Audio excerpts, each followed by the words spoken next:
Протасов Николай Николаевич родился в Батурском Улусе, село Чоропча. И еще при жизни о нем, как о великом шамане, ходили по Якутии легенды. Это личность феноменальная, богатая, одаренная от природы. Лучший певец-импровизатор, плясун, хомусист, иллюзионист, гипнотизер, врачеватель, артист, провидец, силач и бегун, хороший кузнец, психолог и философ.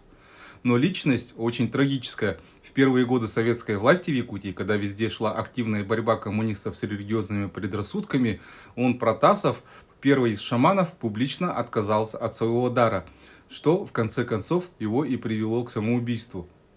Протасов послужил прототипом героя драмы аюнского Кыгыл-Аюн, красный шаман.